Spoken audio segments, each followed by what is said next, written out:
Hello, beautiful friends. I am Laurel Bleadon-Maffei with Illuminating Souls, welcoming you to this episode of Sleepy Bedtime Blessings, a podcast designed to help you rest, relax, and fall asleep, all while deepening in your connection with your beautiful team of angels who love you so.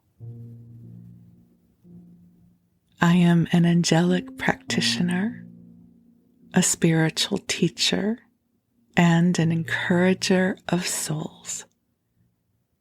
And I do this through one-on-one angel sessions, which are wonderful. And if you are ever guided to register for one, you can visit me on my website, illuminatingsouls.com. I also offer soul mentoring, which provides for consistent support as you move through a time of growth or change or healing. And then I also offer a variety of classes designed to inspire your spirit. And you can learn more at my website when you're awake. But for now, the angels and I are here to help you come into a state of rest and drift off into a good expanse of sleep. As most of you know, I am someone who listens to sleep podcasts, and I have for years. I absolutely love the genre, and this is why I was guided to create Sleepy Bedtime Blessings for you. If you're new to the world of sleep podcasts, here are my recommendations for you. What I love to do is I put in my earbuds so that I can hear the sleep podcast, and it helps me drown out my conscious mind that might be going through the events of the day. It helps me tune out any ambient noises, and it gives me this really gentle place to focus my attention. So my recommendation to you is to find out what listening strategy works best for you. You may want to play it on a speaker. You may want to wear headphones. You might need to experiment a bit to see what works best for you. And it may take a couple of tries before you find yourself drifting off to sleep. It's been my experience that with different sleep podcasts, we build a relationship with them.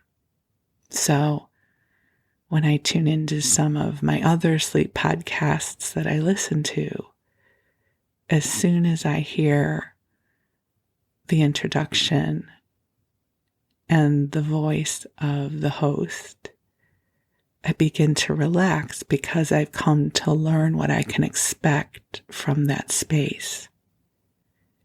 And so if you're just getting started with Sleepy Bedtime Blessings, give it a few tries and see if the space, the energy field, and the rhythm, the vibration of this broadcast will help to serve you and bring you into a lulling sense of restfulness.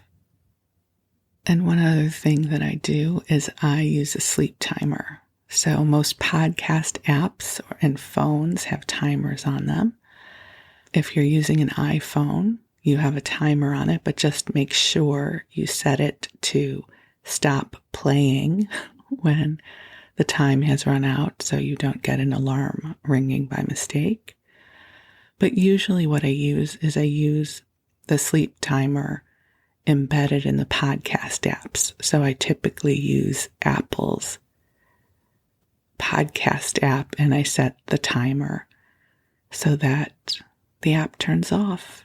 And then by the time it does, almost always, I am asleep. I also know some of you use this podcast during the daytime. And I just have to say, however you find this podcast helpful, I am honored to get to spend this time with you. This podcast is here for you to use in whatever way best serves you. I'm just honored and grateful for the opportunity to keep you company and bring love forward for you right now. So thank you for being here. And I invite you to just take a nice deep breath in and let that out. So as I'm recording this, it is a Monday morning, and I have to say it has really been a lovely week. My husband and I have had several opportunities develop, seemingly unrelated, but somehow intertwined, that have the potential to bring more grace into our lives. The details about these events, I'm not going to share with you because it's not really important as a listener. But the reason I bring it forward in contemplation with you is that there are times when unexpected grace arrives. As co-creators, yes, we love things like law of attraction and setting our intentions and really being very involved in what we create. And also, I love when co-creation happens through grace. When it happens because something shifts or an opportunity unexpectedly arrives. Something new comes into our awareness, and all of a sudden a different pathway illuminates.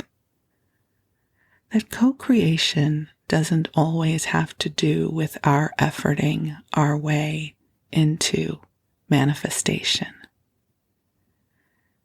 That we are vibrational beings, and so we have countless streams of intention and prayers and wisdom that is all working together all the time, whether we're aware of it or not. It's like how the weather changes. I grew up in the Midwest, and somewhere around February and March, the weather just seemed endless. Like it was never going to be warm again. And of course we knew that it would be warm because, weather. And then it would always seem like in a single day everything changed. And the snow will have melted away and the grass will emerge. The green grass will emerge from underneath the snow. And it would be warm. And for us in that transition point, it usually meant that it was about 58 degrees Fahrenheit. And it would seem like everything changed in about 24 hours. And typically, just people would seem more hopeful, more optimistic. The world would seem a bit brighter. So this is the sweet reminder for all of us, me too, that life is always in movement. And I like to affirm that there are aspects of life that are always in movement in ways that will ultimately delight us. Maybe not every single day, maybe not every single week, but moments of grace arrive. Not because we've efforted our way into it, but simply because, for whatever reason, a shift takes place. And I feel like we've been navigating, my husband and I, we've had a bit of a shift this week, which has just been lovely. Lovely. Oh, I love these moments. And maybe it's because I haven't had much energy to effort the last few years. One of the things I can share with you from this weekend, I don't know if I have shared with you, but my husband tends our garden, and he planted, I think we have 5 or 6 tomato plants in our garden. And if you've ever grown tomatoes, it is a miracle to witness. You know, this tiny invisible seed, when tended to properly, becomes this enormous tomato plant. And I just also have to interject, I don't know if you can hear it, there's a bird singing in the background, which of course now stopped. Okay, well, it may come back. So it is the time of the year where our tomato plants are magical. And there are so many ripe tomatoes. And we went outside yesterday and harvested tomatoes. And we had so many that we gave some to our neighbors, which is always lovely. Yes, when you can share your bounty, it's such a sweet thing. But I think of that, it's not that it's unexpected grace. It is the grace that shows up because it is the nature of the life cycle to bring grace forward. And for the next few months, we will have more tomatoes than we can eat. And they're delicious. So the theme for this episode is unexpected grace. And the story I'm going to share with you tonight also has to do with unexpected grace. That somehow the hand of God guides us, even when we're not sure it is happening. So I'm going to invite the angels in to be with us now, even though they are already here. And I invite you to take a nice deep breath in and out and get really comfortable in your body. Just let's send a whoosh of love to your beautiful body temple. And beautiful angels on high, I invite you to join us here. And I thank you for the waves of love you are bringing to us all.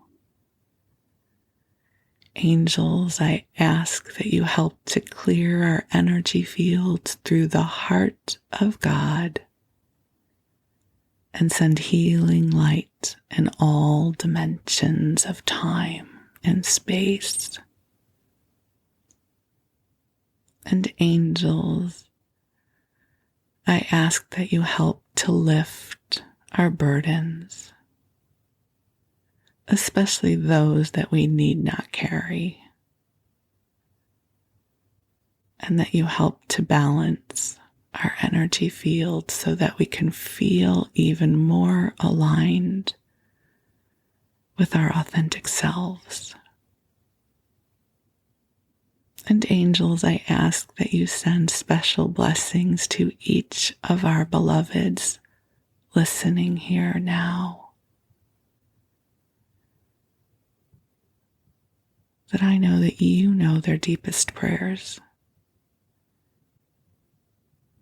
And I ask that their prayers be amplified here and now. So dear ones, just take another nice deep breath in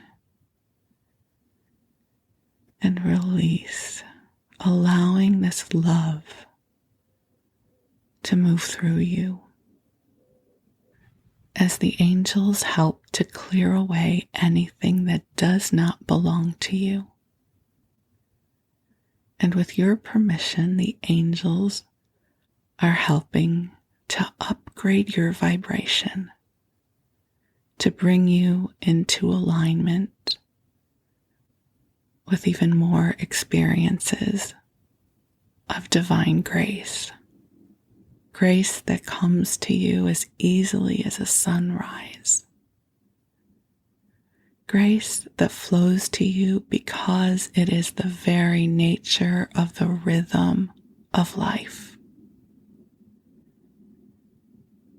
And even as I speak these words, I feel this beautiful attunement coming in for us all that will help to uplift our energy fields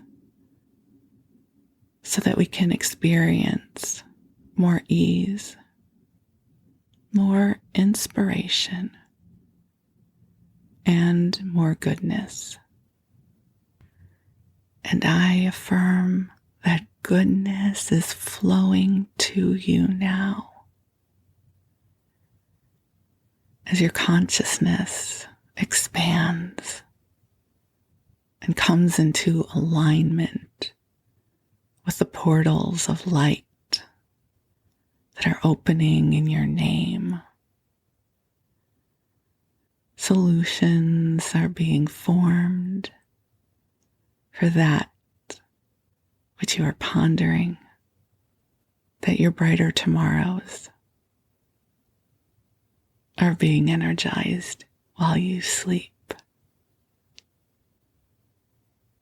So my beautiful friends, here's to unexpected grace finding you in a way that delights you. That your angels are taking good care of you. And that love is always here with you, even now, especially now. So I invite you to get really cozy, let your body just relax. And while you rest, I'm going to tell you a story. And this story involves unexpected grace. And it is part 2 of my first ever psychic experience. So if you haven't heard part 1 yet, you can find it in episode 66, the episode just before this one. So in the last episode, I shared with you how in the late 80s, I would have been in my mid-20s, I decided to get an MBA from Pepperdine University because I wanted to make more money. I was very money driven. And as part of the MBA program, everyone had to start with a class in human development. And the instructor that I had taught this class from the perspective of metaphysics, which I thought was a bunch of hooey back then. I was a skeptic in the days. I had grown up in a very intellectual family. And even though I was a dreamer in terms of, hoping for the best and seeing bright dreams on the horizon, I did not believe in all the airy-fairy stuff. So I really resisted the information I was being given in this class in the beginning. But then something started to shift for me, and the class completed with a 2-day retreat up near Santa Barbara, where we were taught how to meditate and use pendulums, kinesiology, And the final exercise was an exercise in remote viewing, where I clearly had a psychic experience, which kind of freaked me out, because not only had I had a psychic experience, but most of my classmates had their own as well. And this was not some metaphysical class that you would have signed up for through Hay House. These were business people. These were accountants, right? This was all about getting MBAs, not about having some spiritual experience. So I had this very profound experience the last day of the class. And I left with a very different awareness of myself and of the world. And I was driving home from Santa Barbara to LA thinking, oh my God, I'm psychic. What does that even mean? Like, who am I? Who are we? What am I going to tell people? Like, I felt like this would require me telling people about this somehow. So, at the time I was working at the Samuel Goldwyn Company, I've shared with you before about my job there and some of my friends. And if you've been listening to all these episodes, you've heard me talk about my friend Judy, who I also call Judes. So Judy and Judes, they're the same person, just depending on the moment. Depends on what I call her. So she was one of my dear friends at Goldwyn. And here's the interesting part about her story. Jude's is one of those rare people who was born open to her gifts. I did not know that at the time, though. She has always known things and seen things, and it's just a part of who she is. You might know someone like that. I find it fascinating when people are born open to their gifts. That was not the case with me, but it was the case with Judy. And I was friends with Judy. I adored her. We worked in the same department, and, we were work friends, girlfriends, right? The let's go for lunch and giggle and talk about life. And we just always really enjoyed our time together. We had a few other friends we were close with at work. And she knew I was going on this retreat. And she also knew that I had a crush on a cute boy in the class. Because, I was, probably 25 at that age. And at that age stage, I was always looking for a cute boy to have a crush on. That's just how I was back then. And so I came into work the next day after the retreat, and Jude says to me, "How was the retreat?" And I said, "Judy, I think I'm psychic." Like, kind of freaked out. And Judy just started laughing. And she has the best laugh, one of those laughs that comes from the heart. And what I didn't know at that point is one of the reasons she started laughing was because she finally understood why she was at this job. So let me give you some background on that. So Judy had worked in the entertainment industry. She'd worked for different companies. She'd worked for music companies and film companies. And one day she had come to the Samuel Goldwyn office to have lunch with a friend. The receptionist at the time got Judy mixed up with someone else. So she thought Judy had come into our office to apply for a job. And so she handed Judy an application and said, "Here, fill this out. And Judy thought, well, that's kind of weird that I have to fill out an application to have lunch with someone. And Judy thought, well, okay, maybe I'm supposed to fill this out. And so she sat there and filled out this application. And as it turned out, Judy had the exact right experience for the executive assistant of the president of our department.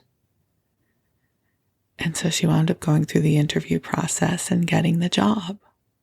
And it's so like Judy to go with the flow. She thought, well, I guess I'm supposed to be there. I don't know why. I wasn't looking for a job, but maybe God wants me to work there. So I'll go. And I don't remember how long Judy had been there before I had my psychic experience. But I don't know, let's say 6 months, maybe a year. I don't recall how long it was. But what I would learn later is Judy had said to her mom at some point, maybe I was wrong. I don't know why I'm there. I thought I was supposed to be there for some reason, but maybe not. Maybe I wasn't supposed to come here. And then I walk in and I say, Judy, I think I'm psychic. And Judy starts to laugh because in that moment she knew. She knew she was supposed to be there for me. Is that not the most incredible thing?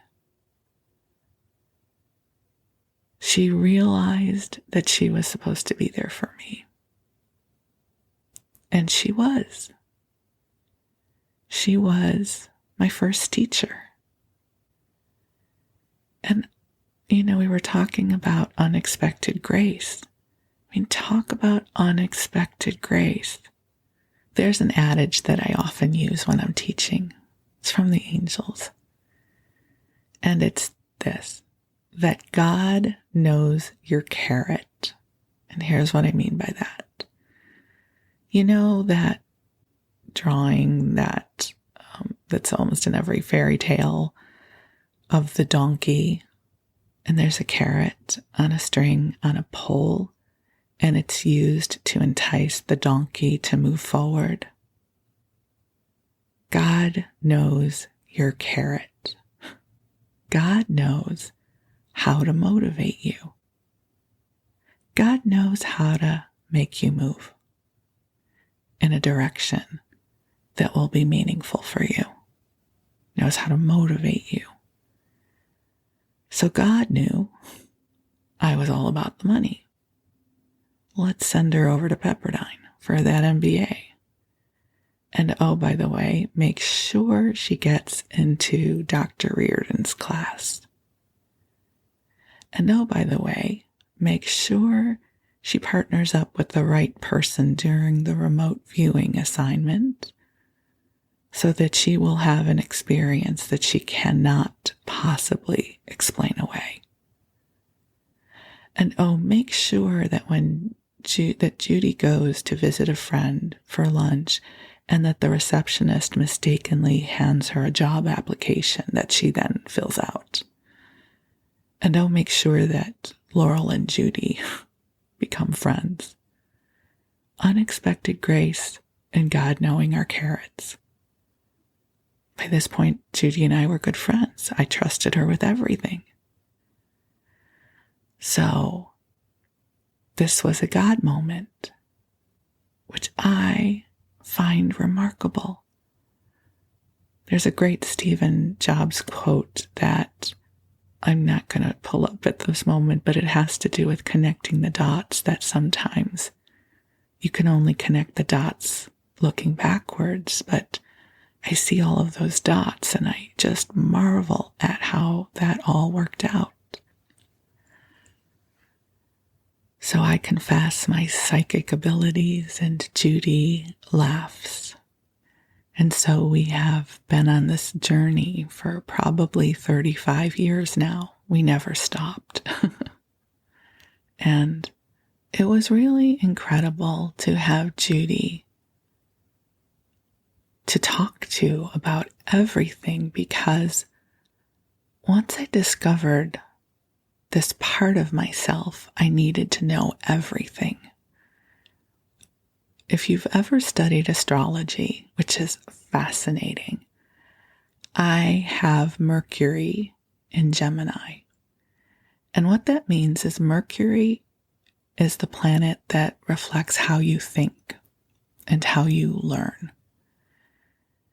And Mercury in Gemini, the people with that aspect, we are binge learners. We need to know everything right now. Google was made for people with Mercury in Gemini. And that's the way I've always been. When I want to learn something or know something, I will leave no stone unturned until I have metabolized everything I want to know about whatever that topic is. So this world of metaphysics is now opening up for me. And I have Jude's as one of my besties, and we work together every day. And so we would just have endless conversations. And she was very gentle on her approach. She took her time. She would give me space to acclimate to new information. And a couple of our friends came on the journey with us. I think especially our friend Luce, who I've shared with you about before. So it really was such a sweet time. Judy and Luce and I were very close back then. And we discovered a lot together. In fact, Judy led Luce and I through our first past life regression. And I'm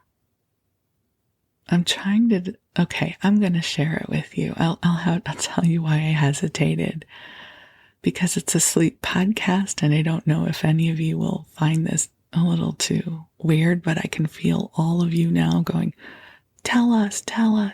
So I'm going to tell you the story about the past life regressions.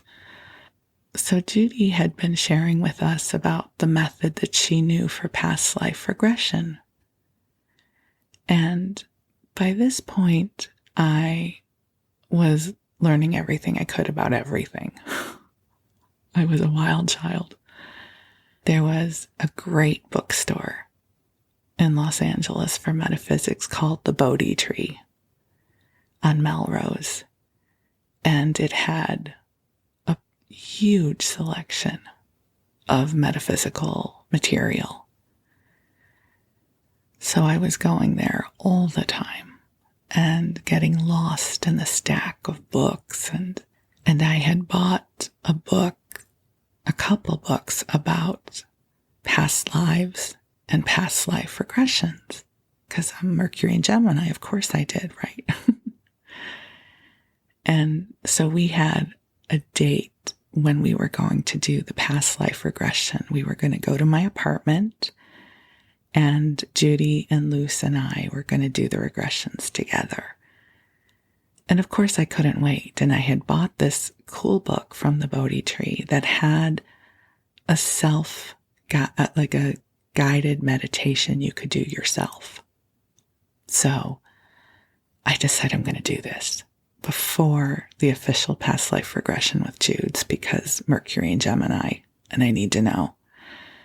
So I take myself through the meditation, the guided meditation in the book. And what they tell you to do, and many different modalities do this, is when you enter the meditative state, they have you look down at your feet, because looking down at your feet in the meditative state can give you insight as to your gender in that lifetime, your age, what kind of era you're in, based on what kind of footwear you're wearing in the meditative state. So I go through this meditation, and I don't know if you've ever sort of thought, I wonder who I used to be. Well, I was like, was I a Russian ballerina? Mine were all very fanciful.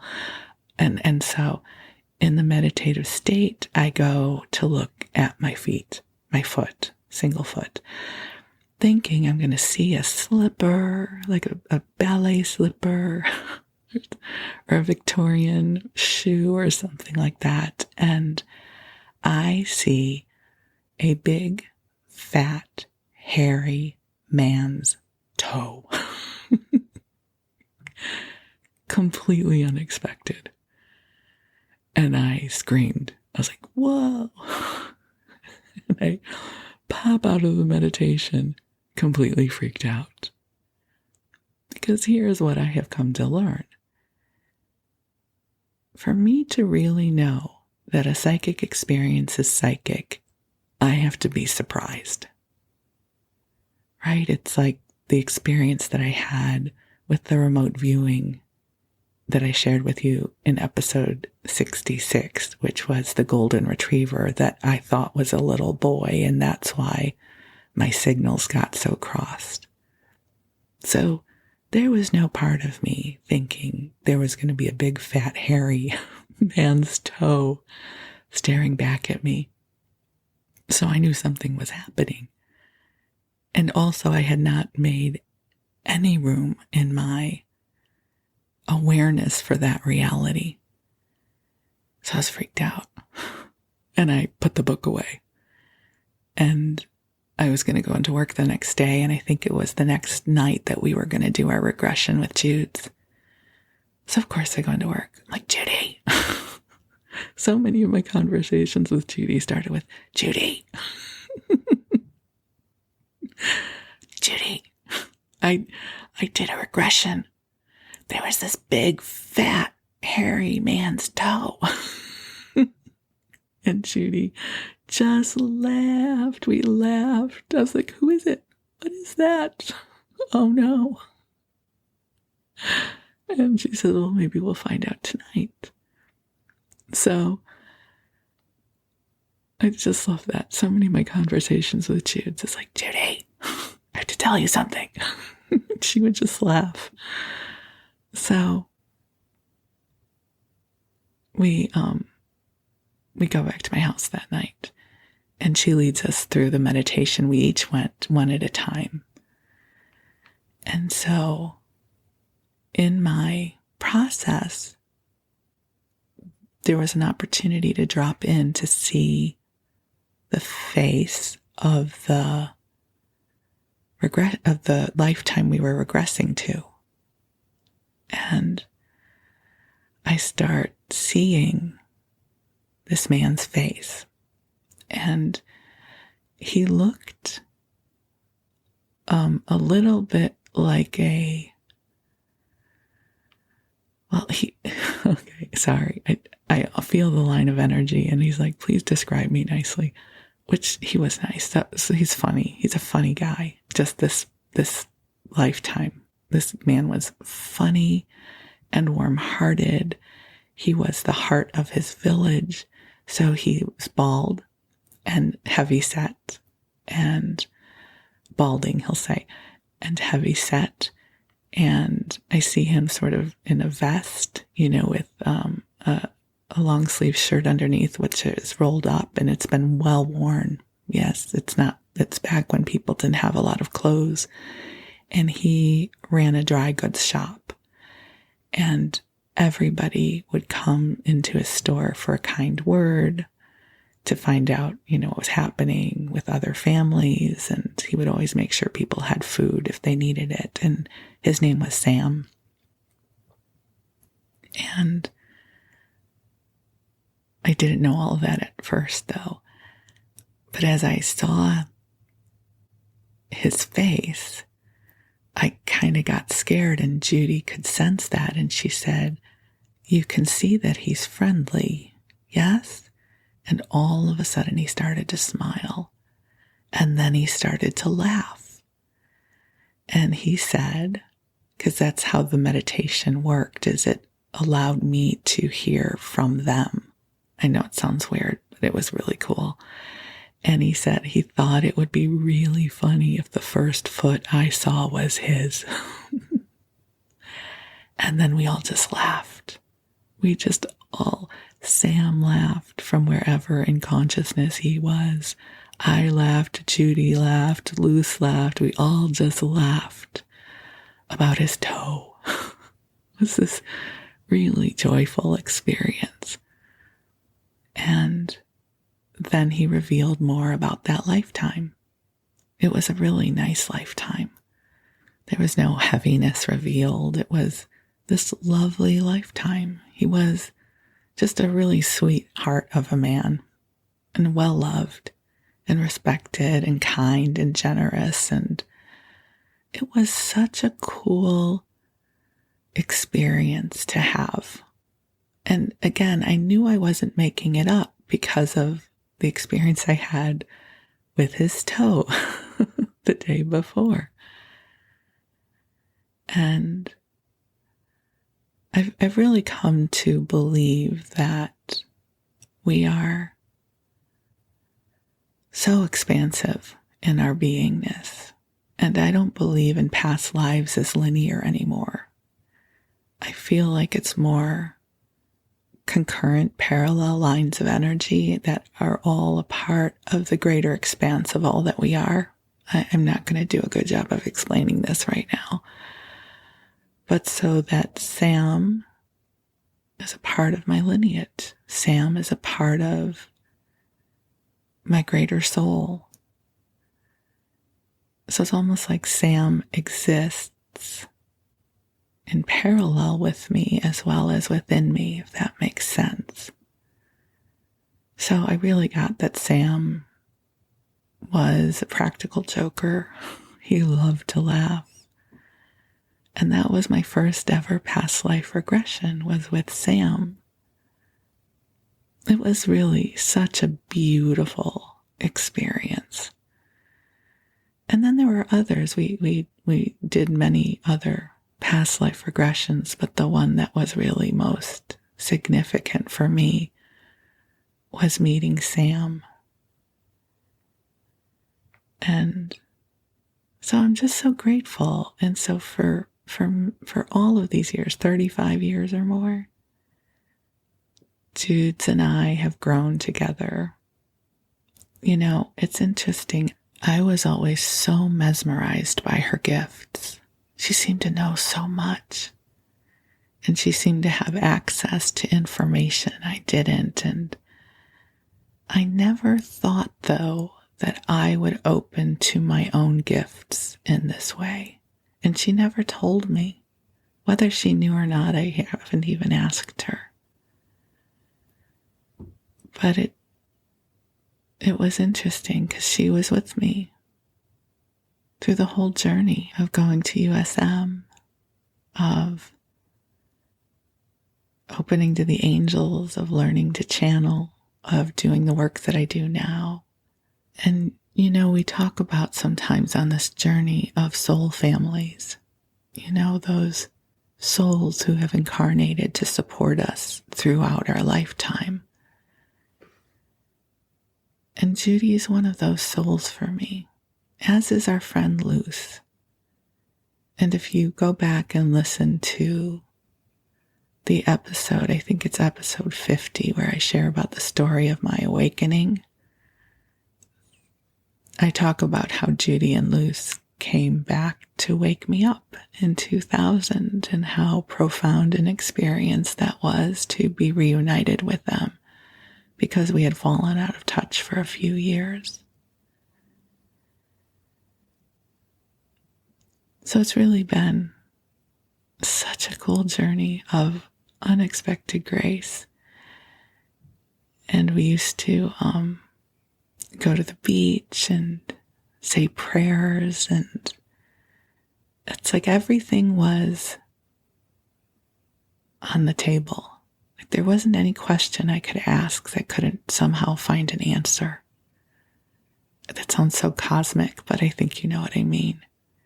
And then there would be the Bodhi tree, which I probably will do a whole episode just about my relationship with the Bodhi tree one day. But I would spend hours there. You would walk in and there would be beautiful music playing and they'd have tea brewing, and I would just go from book to book to book, trying to learn and understand. And I would go with Jude's and Luce, and we would compare the books that we decided to get. And just so much joy took place. So lucky. I was been so lucky and so blessed. And I will share, I will share a really lovely, funny Judy story with you. That just actually happened 2 weeks ago. So Judy and I, all of these years, we just really have a very intuitive connection. Like, we always know when to call each other. We always seem to be in a similar place in terms of feeling the energy. She's my person that I call up when I'm like, is it just me or is the world crazy right now? Just yesterday we were talking about how tired we both were. We do try to talk, every, 1 or 2 weeks, every couple of weeks. And I really wanted to call her yesterday, and I was so tired. And I left her this rambling message. I said, maybe you're feeling tired too. And she called me back. She said, I'm exhausted. I just was napping. So we just talked for a few minutes and we said, we'll regroup. We'll talk later. So she's one of those friends I can always call up to see what's going on with the energy and life in general. So here's the sweet story I want to share with you. Sorry if I'm just laughing at how funny this is. Well, I don't know, it's not ha-ha funny. It's the sweetest story and really reflects unexpected grace. So I love food. Perhaps you know this about me. And I watch TikToks, and I get onto food TikTok. And I also get onto bariatric TikTok because I have had bariatric surgery, which you may or may not know. And so bariatric food TikTok is presently obsessed with this appliance called the Ninja Creamy. It's an ice cream maker. And what you do is you put whatever your concoction is, and bariatric TikTok, they're using protein shakes and things like that. And you freeze it for 24 hours, and then you put it into this Ninja Creamy, and it makes soft serve ice cream out of it. And I've been obsessed in watching these videos. And I had been contemplating getting a Ninja Creamy, but I really can't justify a new appliance. I don't know about you. I have limited counter space, and I don't really need another appliance. I have a Keurig right now on the counter that I don't make coffee anymore and it's just sitting there. So I've been trying to rationalize getting the Ninja Creamy and, kind of trying to talk my husband into it. Not that I need his permission. He would let me get it. That's horrible language. It's not even about him letting me. But, if you're in a couple, you kind of try to come into agreement about things. And, he was like, yes, let's get it. I would have bought it right away. But he's like, yeah, we don't need another one. And I was like, yeah, you're kind of right. But I really still wanted it. And so Judy had told me that she had gotten me a birthday present. I had my 60th birthday in May, but it was on back order. And she said, it's kind of practical. I don't even know that you're going to want it, but I hope you do. And it was delayed in getting here. So about 2 weeks ago, some national news broke that made me feel like the world was a huge dumpster fire. anyways, I won't go into the details because it's a sleep podcast and all that. And I'm going grocery shopping. So I open my front door, and sitting on my porch is a big shipping box. And on the side, it says Ninja Creamy. And I am thinking, what, how did this get here? Did West get me a Ninja Creamy? But that wouldn't have been very West-like to just leave it on the porch. I was so confused. And I brought it into the house. It's big. And I opened the shipping box. And there's a note from Judy saying, I hope you like it. And I'm thinking, I don't think I told her about my Ninja Creamy obsession. And so I immediately call her. Judes, wait a second. Did I tell you I wanted a Ninja Creamy? And she started laughing. She said, no. I said, wait. Oh my God. Wait a second.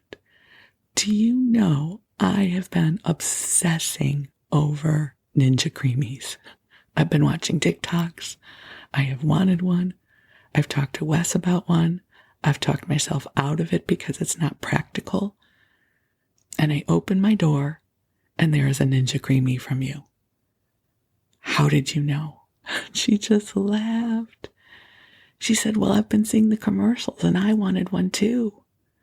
And I thought it would be good for you because we need ice cream. I'm like, we do need ice cream. We do. We very much do need ice cream right now. And so she bought me a Ninja Creamy. Is that not the most delightful story ever? I couldn't get over it. I said, I just can't get over that.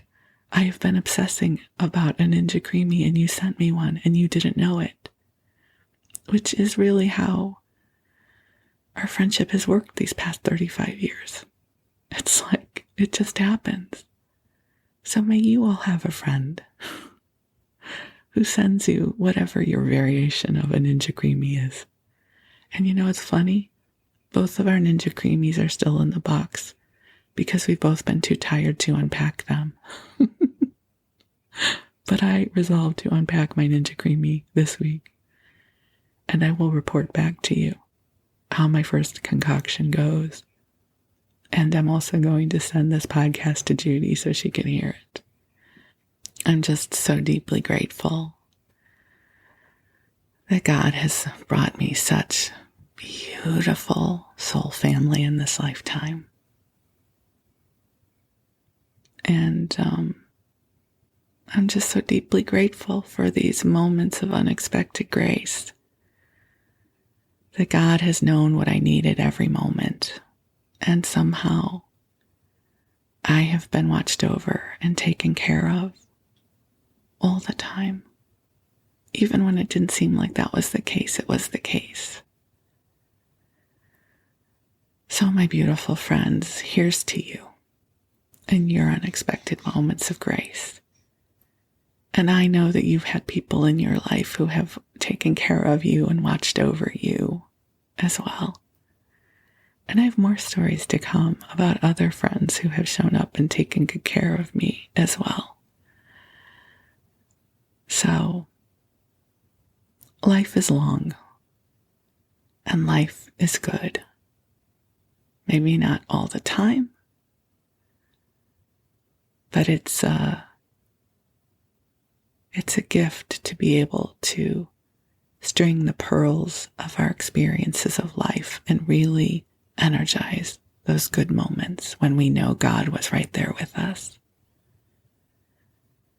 And I get to be right here with you right now, sharing this love and sharing this joy. And so you're in my heart. And I am grateful for those moments of unexpected grace that led us to this moment when I get to be here with you right now because you matter, because you're precious and you are a gift in this world, and you are an answered prayer.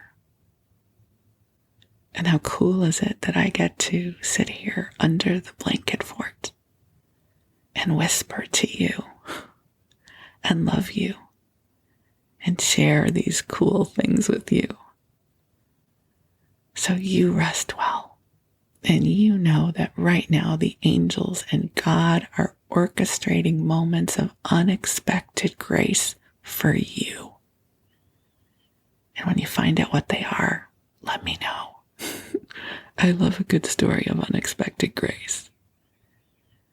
All right, my loves, you have a good rest, and we'll talk again soon. I love you. Thank you.